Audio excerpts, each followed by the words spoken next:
Bang, bang. This is a week after the U.S. Open, so it might be a little bit of a letdown, but we still have a lot of great players. Headlined by DJ, Brooks, and Bryson. Maybe we can get a Brooks and Bryson pairing that everybody wants in this world. But we are over at TPC River Highlands for the Travelers. Good event, considering it is the week after a major. The U.S. Open is turning into one of my favorite events. There's nothing like, especially being a dad now. I don't know about you, Price, but the U.S. Open on a Sunday, seeing Jon Rahm win and holding his boy, that's it's pretty cool. Every Father's Day, it seems like every year you have someone with a little young kid out there. It's pretty awesome. Yeah, it was really cool, especially considering what happened to Rahm last time he was out to then come back and fight back and win down the stretch with everybody else, kind of imploding on the back nine. And he just gutted out and won. Yeah, our boy Luyo, who we played and I played for sure and everything. It was a little disappointing that he couldn't make a little bit of a run at it, but it was awesome seeing what Rahm did those last two putts, and you got to love Rahm too. And you want the caliber of player like Jon Rahm to win.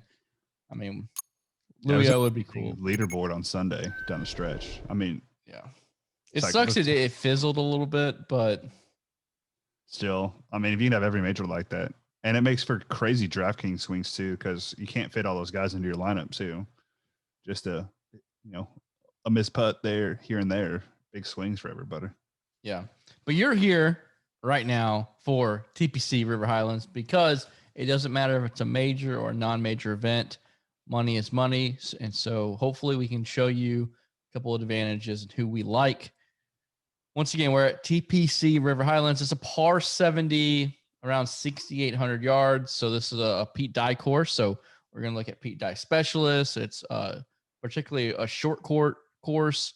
So maybe some short course specialists and players to look at that are Pete Dye and short course. Kevin Strillman, Brian Harmon, a DFS dad, Darlin, woo, Kim. You also got Abraham Answer in there. I would classify Paul Casey. You could say he's a Pete Dye guy himself. So you want players who can go low. We have some comparable courses like Pebble Beach, TPC Sawgrass, Harbortown, and a few of the stats that we like. Always the standard strokes gained approach, but a couple that I'm looking into this week is proximity 150 to 175, and also par 4 scoring. 404 to 450. So if you want that full breakdown, go to dfsdads.com. Check out our first look. We give you our top 5 players from each one of those categories to maybe narrow it down if you're between a couple players and you see someone creeping up there in the top of the rankings. Also, if you are a member, if there's anything you want us to add to the first look, let us know, and we can definitely do that because the goal is to bring you value. And let's get right into it. Price. Let's start up at the top. Who do you like? Who do you not like? I mean, I think the 3 in the middle would be the guys I'd look at. I don't really want any part of DJ. It doesn't feel like a Reed kind of tournament, and the biggest question mark will be if they pair Bryson and Brooks together. I don't think they will because Bryson declined to do it at the U.S. Open. How that would mess with them, but Cantlay is probably my favorite in this range. He rates out the best for me in the model. He has good course history. He's played very well the last month. Like he has pretty much all top 30s, including a couple top 10s. So I would rate it Cantlay first, Bryson second, Brooks third. And then I'll fade the winner last year of DJ. DJ plays well here. Mm-hmm. He has a lot of good history. But he's expensive. So is Rahm. I know, but Rahm's the man. The dude was 19 under going into the 4th round of one of the harder tournaments on the year. The time before he was out. So that's true. What's your feeling on Bryson, who for a short course, he's top 10 here the last 3 years. He has a really good course history. He clearly likes it. Yep. I think his new approach also, he can, even if it's tree lined, he can still bomb it all the way down there and you still have, a wedge in on pretty much every hole. I don't think there's a single hole out here that he wouldn't have a wedge in, besides the par fives, which, I mean, he'll get home in 2 on those. Everybody does. So I think he has a distinct advantage. It's just a matter of, do you want to pay 11-1 for Bryson or not, Yeah. So in my eyes, it's either paying 11-1 for Bryson or I'm not going to play this range. I have no problem playing DJ. I'm not going to get there. It's either Bryson or bust for me. It's not a hard course. Patrick Reed thrives on hard courses. It's not a major. He's a good enough player where, I don't know. I mean, he has a couple good years, a 5th and 11th, but he also has miscut. And then the last 2 years, 24th and 30th. I just don't want Patrick Reed. I would rather go down in the 9K range. So that's where I'm at. Speaking of the 9K range, the headliner is Paul Casey at 9,900. You go all the way down to Neiman, young stud. And in between there, you have a couple guys that I mentioned as course fits, like Kevin Streelman. 9,400 is kind of tough, but he does have an 8th place and a 2nd last year, and he's playing his form, as you know, is phenomenal. Then you have the other guy, Answer, at 9,100. He has an 8th and 11th the last 2 years. Course fit is fabulous. And then also, like I said, Paul Casey, who has 3 top 5s out of the last 4 years here. Well, I know you love Casey the most because you're a Paul Casey guy.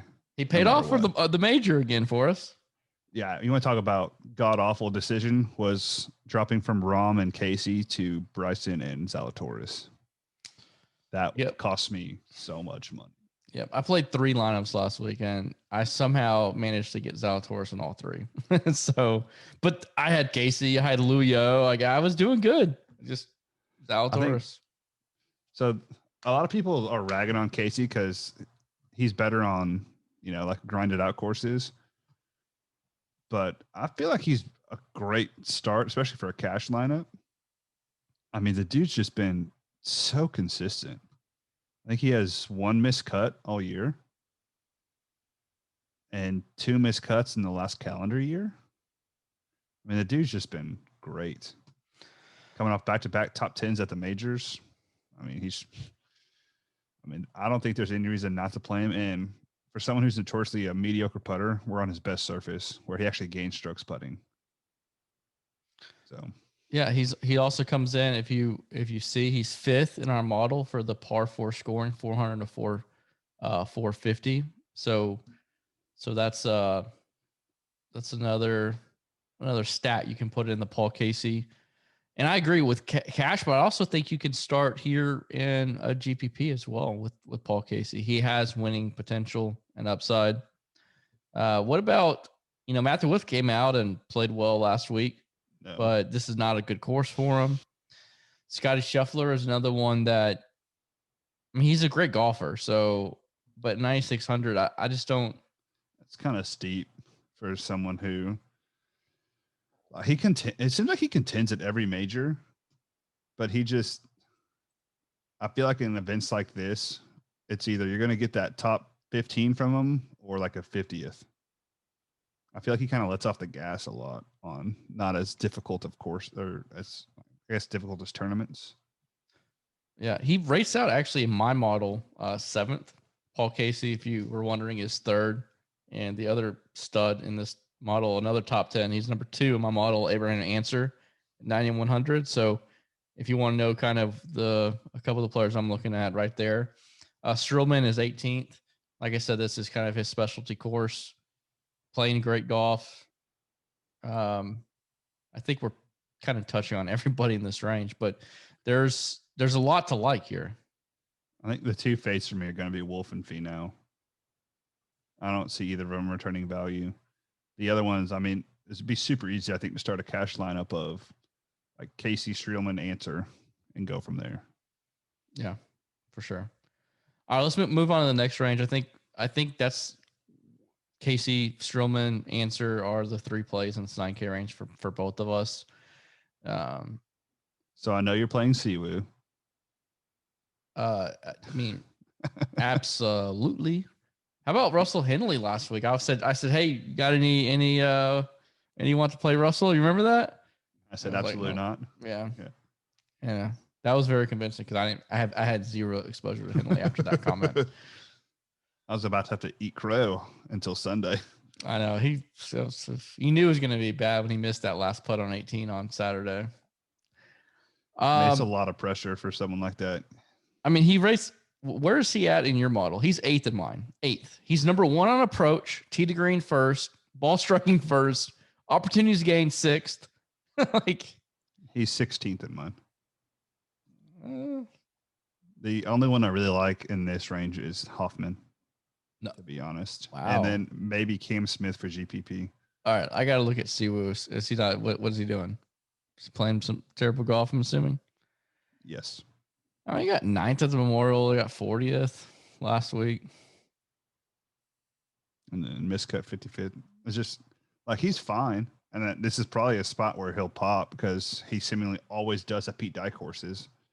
I just think Hoffman's a better player. Cam Smith's a better player. I think a lot of people won't know what to do with Bubba because he's won here a few times. But he rates out awful for me this week. And he's coming off a miscut at the PGA, 50th at the US Open. So I'd be interested to see where he and Harmon come in because they're kind of in like a dead zone if you like the 9K range. But for me, it's Hoff Daddy and then Cam Smith and GPPs. Yeah, I'm looking at Siwoo. I'm not locked in on Siwoo. Also, it's because there's 3 guys I want to lock into in the 9K range. And so fitting in 3 9K guys and then Siwoo at 85 is just not going to happen.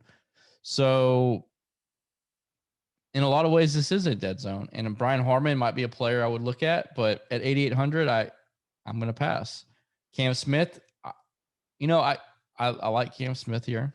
Charlie Hoffman and Siwoo are kind of the 3 there. The person who stands out in the model, like I just said, was Russell Henley. What's his tournament history here? Does he have good tournament history? Let me pull that up. I don't believe so. I mean, he has a 6th, 11th miscut and 32nd. Not great. No, he's fine. I was thinking of Tringali in the next range who has shit. So, it's not bad. It really just depends with Henley on the mental aspect of choking on Sunday and how that affects him. That's actually a good point that I wasn't thinking about. But you could look at hey, I'm playing good. I made a lot of good money. I moved up in the golfing world. Yeah. And he's not like a major contender. So. And the next range is like every week it's where the money's made, right? Picking the correct guys in the 7K range. Yeah. So I'll let you start off in the 7K range, Bryce. So my 3 favorites in this 7K range. One is Grillo. He's the number 1 on my model. Next would be old Stewie Sink. And then Keegan Bradley. I think those 3 are going to really pay off this week in value because they're 3 really good golfers. They match in my stat model. And before I even built the model with its stats, there were 3 guys who I was like, they seem like they're a little too cheap this week. Especially Grillo, who, I mean, you think of a Pete Dye course, it's a position off the tee, approach, you need to be above average, and you have a chance to make a birdie, and that's like his game. He's just mediocre at putting. But him and Bradley had been on a freaking tear until he missed his last cut. And I'll go back to the guy who had like 9 top 30 finishes in a row. Yeah, the one guy that stuck out actually when I was writing the first look was Kevin Na. He was in proximity 150 to 175. He also got 5th here last year, and then he didn't play the 2 years before that. So 7,500, not terrible. You got a pretty good player right at 7,500 in Jason Day as well, former top golfer in the world. You got HV3, who I like at is a more of a GPP play for me and a first round leader bet. He actually rates out number 1 in my model. He's 3rd off the tee to green, 3rd, 6th in ball striking, 7th in opportunities gained. And then the proximity 400 to 450, he's 13th. So a lot of good stats all across the board except for his putting. His worst stat is his approach for me. He's 22nd in the field. Everything else besides putting is up there. 13 of my top 25 guys in this range in my model. What about Stuart Sink? Like the last couple of weeks, he hasn't played that great, and I know we've been talking about him a lot lately. Do you have any cause for concern with it with Sink? Not particularly. What hurt him last week was approach, which he's usually really good at. He lost almost 1.5 strokes. Other than that, I mean, it's his approach game that's put him in that spot to do well. He gained 7 at the Honda. There's no stats for the Masters. He gained 8 at the RBC Heritage, almost 5 at the Wells, almost 5 at PGA Championship. Where at 7,300, you need a top 30 to pay off. And if that, not a top 35, and I feel like someone who's already won twice this year, it's very reasonable for him to finish top 30. Is there anybody in this range that's standing out that you're not wanting to play?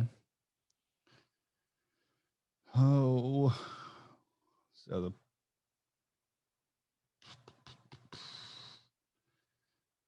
there's a couple guys who, like Mackenzie Hughes, has good history. He did great. He shot a 60 here. Was it last year he shot the 60? But he rates out 133rd in my model. So I don't know what to do with that. I think it's either a pass or like just a flyer for a GPP. Jason Day, I'm out. I won't play him probably anytime soon, because he seems like a guy who has to get on a roll and then he'll actually play well. But he's just been out for a while. But I mean, really, the guys at the bottom, like the 7,100 range, besides Ortiz, I don't really like. I don't know. I think ZJ will be popular because you think of a short course where you just got to be precise and get in there. But I don't like him. I don't like Kiz.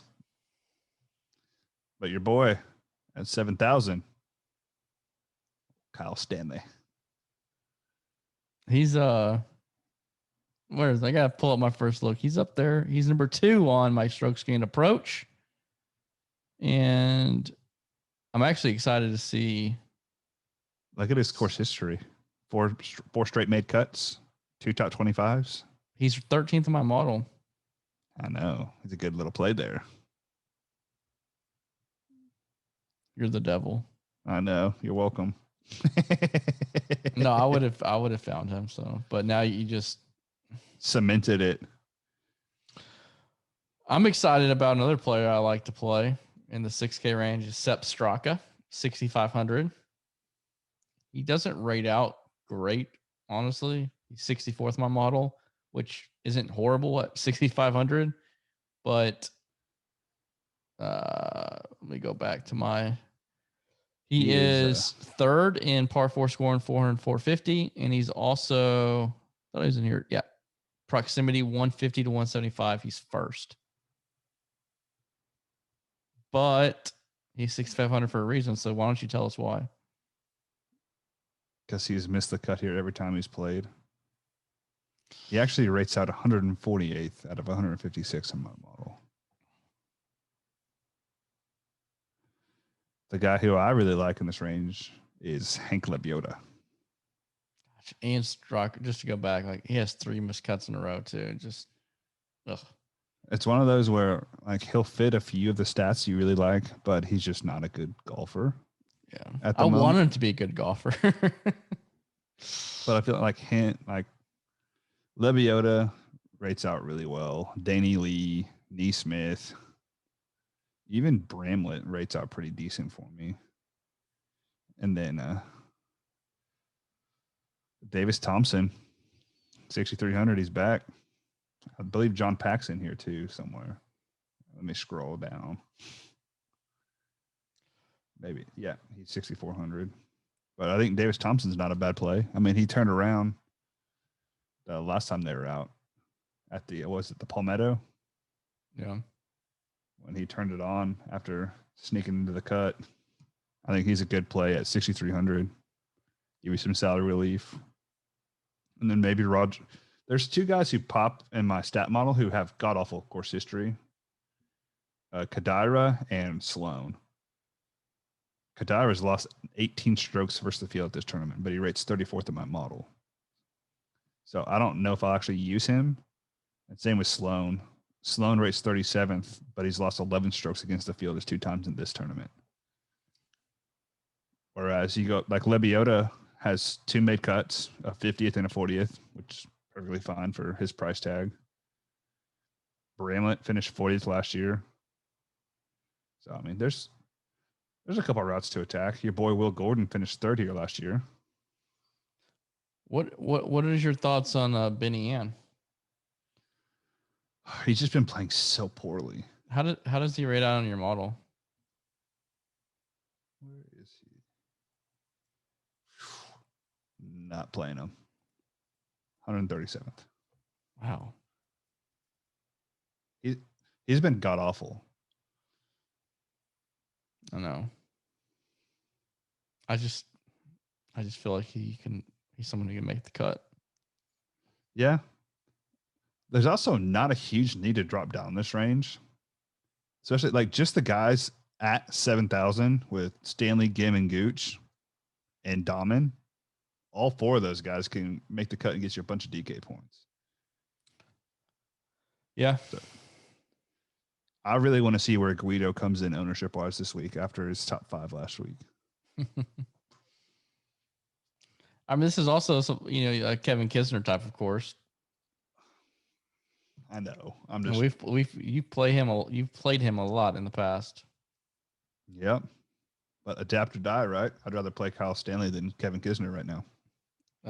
Could never thought you would say that, but I mean, the stats don't lie.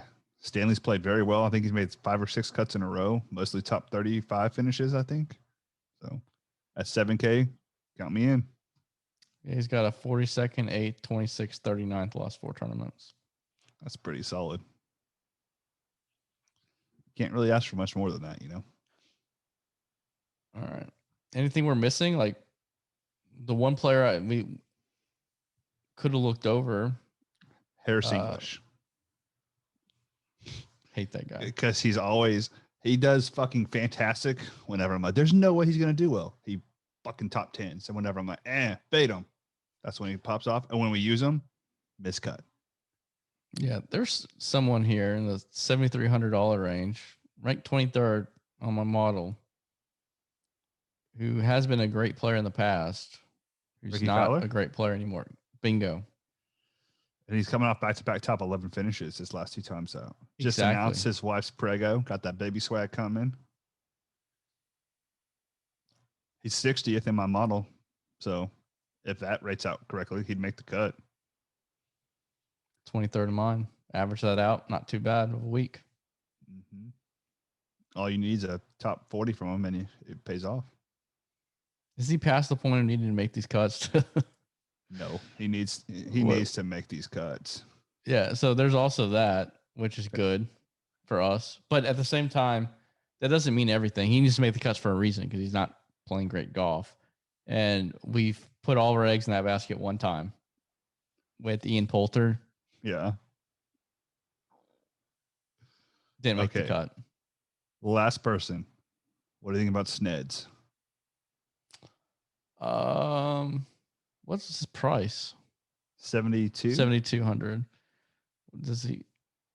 What's his course history? I'm going to look at his recent. He has 6 straight made cuts on tour. He does. Even losing 2 strokes last time out. He's made 3 or 4 cuts here in the last 4 years.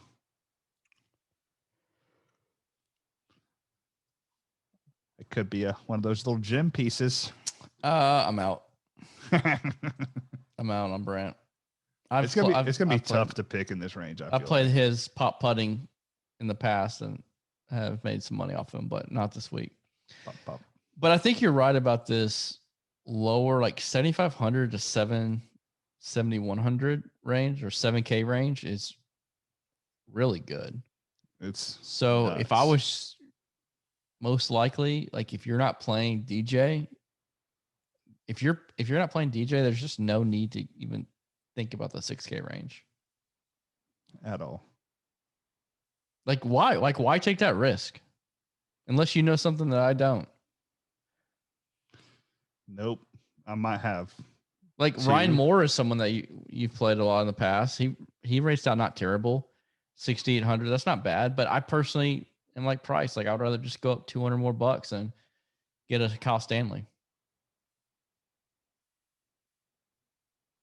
or Dahman. Yep.